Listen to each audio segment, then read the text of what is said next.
Perhaps the third and important point is East Germany, although their economic situation was much worse off than West Germany, it was the most well-to-do country amongst Eastern Bloc. The only problem we really had was the material side. My mom had really trouble getting clothes for us, or like things like toothbrushes, combs. That was a real problem in the DDR. Otherwise, we had playgrounds, childcare, everything. I think the care is better, or was better, in East Germany. So their economic situation was much better than, it's really no comparison to the situation is now in North Korea. They are secluded, isolated, and financially doing very poorly. Also, East Germany had good understanding of what to expect when they unified. They were very aware of everyday life of West Germany, whereas majority, probably most of the North Korean have no idea what it is like to be living in South Korea. They have no understanding because their information flow is severely limited by the Communist Party. So it would be such a shock, and it would be difficult for them to assimilate to the 21st century life in South Korea.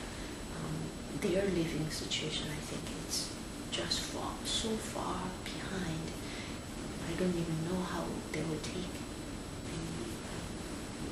what it's like to be in a unified Korea.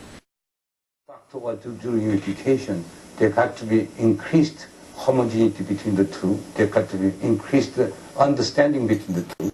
And most importantly, North Korean economy should be leveled up in such a way to match the South Korean economy. Then we can truly have unification through mutual consensus. West Germans' economic power was about 20 times bigger than East Germany. So because of their economic power, they were able to merge East Germany. And some West Germans complained about that merge because economically they were worse off. And that kind of situation is happening in Korea also.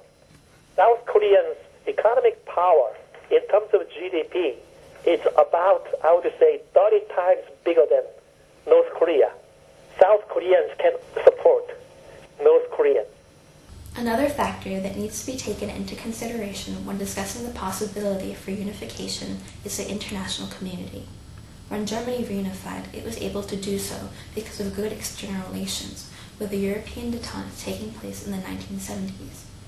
A united Germany became a member of NATO and signed the Treaty on the Final Settlement with respect to Germany, in which the Germans gave up nuclear, biological, and chemical weapons and stated their intention to reduce German armed forces. In Korea, the situation is entirely different. North Korea poses as an ever-increasing nuclear threat, with Kim Jong-il as the head of the Korean People's Army. It is a volatile and separated member within the rest of Asia, and it bears a deep-rooted resentment towards the United States.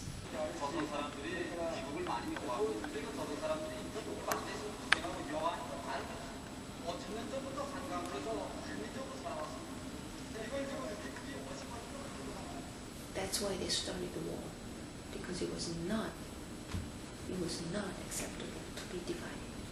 It was against our will.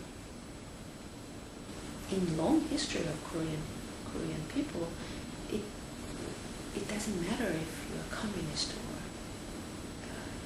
capitalist. Democracy has no significance or meaning. They really just wanted to be independent from Japan. And the United States asked for Japan government to help govern the South Korea. And it was just enraged. People were enraged by it.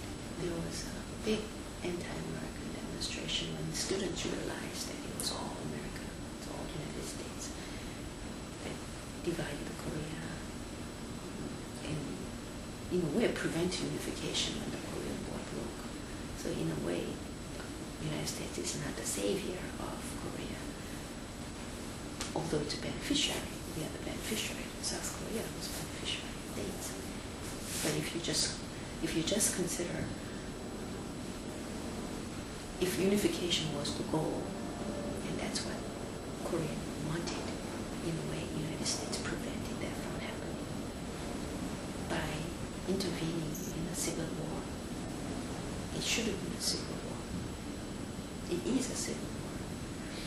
I think the first thing is to have open communication, and they need to know, they need to have more open policy. I don't know if you're familiar with a policy called Sunshine Policy. It came from the Aesop story. If you want to have a person undress, it's better to have a sunshine, make it warm. Then it will get hot and they will take off this coat. But if you force them, they will hold on to their coat and will not let go. So there was this view of sunshine policy by providing them support, there, opening the door, keeping them fed, so that they will then open their door to the Western countries and United States and Korea. And I think currently putting pressure on North Korean regime may not be the best way to go. So perhaps the solution to the problem lies internally. Railroad from directly go from Seoul to Pulau Mountain. This is the next basis. This is industrial park, and this is the city, new city. Okay, we are going to build, construct this railroad and the road within 1 year. We are hoping that probably because of that, the very stubborn military dictator in North Korea, it's going to be probably hard in the short term, but ultimately, eventually, that regime, that dictator regime will collapse. That is a lot of people's hope.